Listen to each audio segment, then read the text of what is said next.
అంతరిక్ష ప్రయోగాలపై పవన్ కు మక్కువ ఉండేదా? చదువుకునే రోజుల్లోనే పవర్ స్టార్ ఇస్రోకు వెళ్ళాడా? ఇస్రోకు వెళ్తే పోలీసులు పవన్ ను అడ్డుకున్నారా? అదే పంతాతో ఆయన రాజకీయ దారి ఎంచుకున్నారా? పవన్ ఇస్రోకు ఎందుకు వెళ్ళాడు? ఇస్రోకు వెళ్ళలేకపోవడంతోనే పవన్ కు ఆ ఆలోచన వచ్చిందా?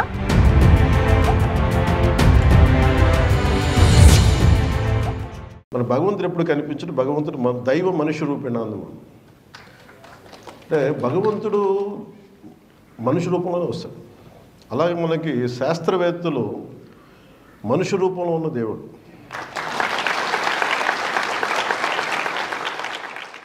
పవర్ స్టార్ పవన్ కళ్యాణ్ సినీ ఇండస్ట్రీలో ఎవరికీ లేని క్రేజ్ తాను సంపాదించుకున్నాడు. ఇక రాజకీయాల్లో తనకంటూ ఒక ప్రత్యేకత సాధించుకుంటున్నారు. ఆ దిశగానే ఆయన అడుగులు కూడా వేస్తున్నారు. అయితే పవన్ ఎప్పుడు ఏం చేస్తారో, ఎక్కడుంటారో ఎవరికీ అంతు చిక్కదు. ఓవైపు సినిమాలు, మరోవైపు రాజకీయాలు, ఇంకోవైపు సామాజిక కార్యక్రమాలు. వీటితో పాటు ప్రకృతిపై మమకారంతో పర్యావరణ పరిరక్షణ కార్యక్రమాలు. ఇలా ఎప్పుడు ఎక్కడుంటారో తెలియదు. ఎవరికైనా కష్టం వచ్చింది అని తెలిస్తే చాలు రోడ్డుపైనే కూర్చుండిపోతారు. అలాంటి పవన్ చూపు ఇప్పుడు ఇస్రో వైపు మళ్ళింది. ఏకంగా ఇస్రోతో ఓ ఎంఓయు కుదుర్చుకునేందుకు చూస్తున్నారట. చాలా మంది అంటుంటారు, నేను డాక్టర్ కావాలనుకున్నా కానీ యాక్టర్ అయ్యాను అని. అలానే పవన్ సైంటిస్ట్ కావాలనుకొని కుదరక యాక్షన్ టు పాలిటిక్స్ కు వచ్చాడా అంటే అవుననే చెప్పాల్సి వస్తుంది. పవన్ చదువుకునే రోజుల్లో ప్రయోగాలపై చాలా మక్కువ ఉండేదట. తాను నెల్లూరులో చదువుకుంటున్నప్పుడు అంతరిక్ష ప్రయోగాలపై ఎక్కువ మాట్లాడేవారట. షార్ గురించి స్కూల్లో సైన్స్ టీచర్ను కూడా ప్రశ్నించేవాడట. పవన్లో ఉన్న టాలెంట్ను గమనించి స్కూల్లో ఆర్యభట్ట సైన్స్ క్లబ్ అనేదానికి పవన్ను ప్రెసిడెంట్గా చేశారట. ఏ పేరుతో అయితే తాను ప్రెసిడెంట్గా ఉన్నాడో ఆ ఆర్యభట్ట ప్రాజెక్ట్ నమూనా వేసేందుకు తీవ్రంగా శ్రమించాడు. ఈ పని చేయడానికే చుక్కలు కనిపించాయి. ఇక ఉపగ్రహాల తయారీకి, వాటి ప్రయోగానికి శాస్త్రవేత్తలు ఎంత కష్టపడుతున్నారో అని పవన్ ఆలోచించడం ప్రారంభించాడు. పవన్ కళ్యాణ్ నెల్లూరులో ఉన్నప్పుడు శ్రీహరికోటలో రాకెట్ ప్రయోగిస్తారని తెలుసుకొని జీవితంలో ఒక్కసారైనా అక్కడకు వెళ్లాలనుకున్నాడు. శ్రీహరికోట షార్ కేంద్రం చుట్టూ భారీ పోలీస్ బందోబస్తు. అందులో శాస్త్రవేత్తలు ఉండే ఆ ప్రదేశానికి వెళ్లగలనా అనుకునేవాడట. కానీ చిన్నప్పుడు అక్కడికి ఒక్కసారైనా వెళ్ళాలి అనుకున్న పవన్ ఇప్పుడు చీఫ్ గెస్ట్ గా ఇస్రోను సందర్శించారు. 1969 నుంచి ఇంతింతై వటుడింతై అన్నట్లుగా సాగిన భారత అంతరిక్ష పరిశోధన ప్రయాణం నేడు ప్రపంచంలోనే మేటిగా మారింది. ప్రపంచ దేశాల్లో భారత్ను బలమైన శక్తిగా నిలపడంలో ఇస్రోది కీలక పాత్ర. అలాంటి ఇస్రోకు పవన్ వెళ్లడం యాదృచ్ఛికమే.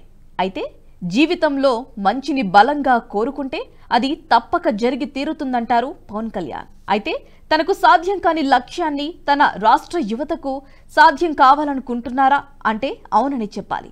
అందులో భాగంగానే యువత లక్ష్యాలకు అనుగుణంగా తన ప్రయత్నాలను కొనసాగిస్తున్నారు పవన్.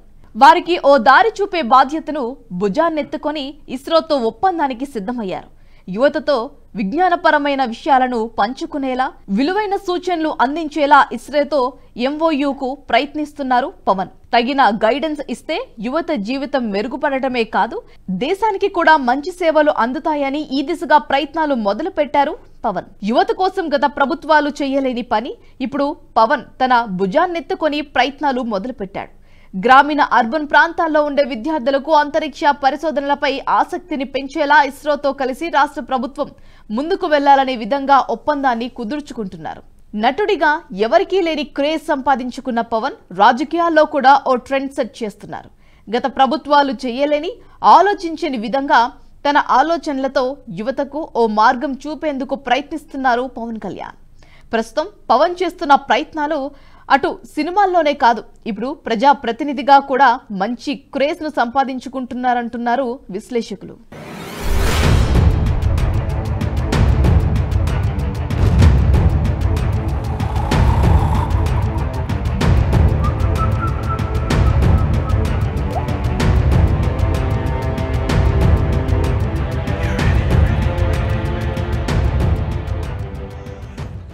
ఈ వీడియో మీకు నచ్చినట్టయితే లైక్ చేయండి, 10 మందికి షేర్ చేయండి. అలాగే కామెంట్ల రూపంలో మీ అభిప్రాయాలను మాతో పంచుకోండి. Nationalist hub group of channels ను సబ్స్క్రైబ్ చేసుకుని తెలుగునాట జాతీయవాద జర్నలిజాన్ని ప్రోత్సహించండి. ఈ వీడియో కింద ఉన్న బెల్ ఐకాన్ పై క్లిక్ చేయడం మర్చిపోవద్దు.